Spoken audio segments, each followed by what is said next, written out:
This is the new Ford Edge. What's new? It looks new, from the front at least. There are new wheels and there's a new rear valance. But the real news is inside. My Ford Touch. It's the most advanced integrated navitainment system in the history of production automobiles. Nothing else on the market is even close. Almost every function in the Edge is controlled by the high-definition center touchscreen. Climate, nav, sound, heated seats, you name it, and it's all linked to a pair of LCD screens that turn your instrument panel into a real-world video game. I mean, really, my Ford Touch has absolutely everything you could want.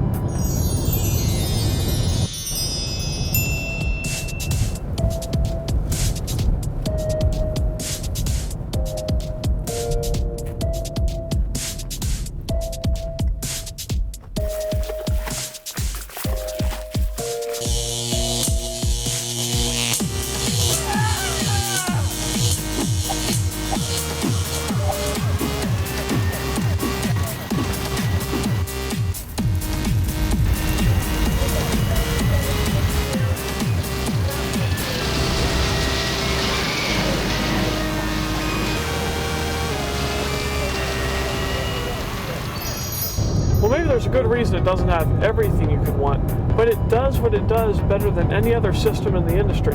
This is one of these cases where nothing else is even close. It's future shock on wheels. Does it even have any competition? If I had to compare this Edge to other known Edges, the guitarist, the Edge, what does he ever do? Wacka wacka wacka, not that great. Certainly doesn't have my Ford Touch. What about the Aerosmith song Living on the Edge? That song sucks. There's been a lot of attention paid to the materials in this car. Great leather, great trim, reclining rear seats, everything you could want from an interior in this class is present right here. It really feels like an upscale car, which is appropriate because it's priced in an upscale manner now. The engine is demonstrably more powerful, and the 3.7 that you get in the Sport is even better. These brakes are almost good enough for me to take a couple racetrack laps. The original Edge turned a lot of heads with the styling.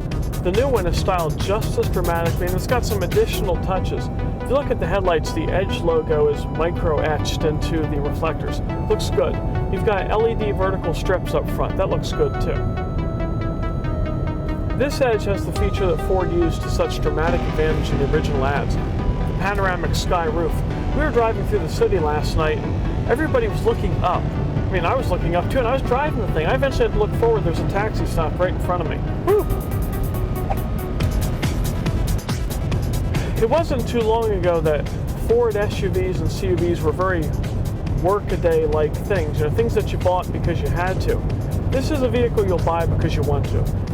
It's amazing because Ford didn't really have to do anything to maintain the Edge's sales leadership. You want to know when the best sales year was for the Edge? The one we just had. The car's never been older and it's never sold better. It still meets the needs of the marketplace.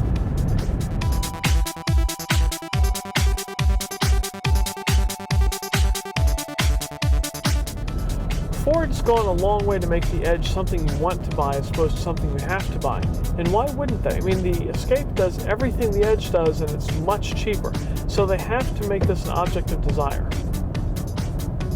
One of the ways that Ford has made this vehicle an object of desire is in the two powertrains. It's faster than a Venza or a Crosstour.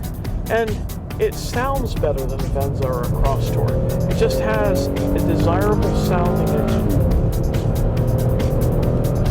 Another one of the ways in which Ford has made this a desirable vehicle, interior accommodations. There are only 2 rows of seats in this CUV, but both rows are first class.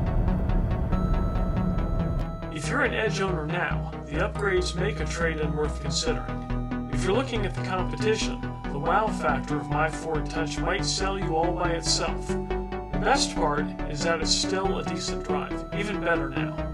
I don't know whether owning a CUV is exactly living on the Edge, but living with the Edge should be easy.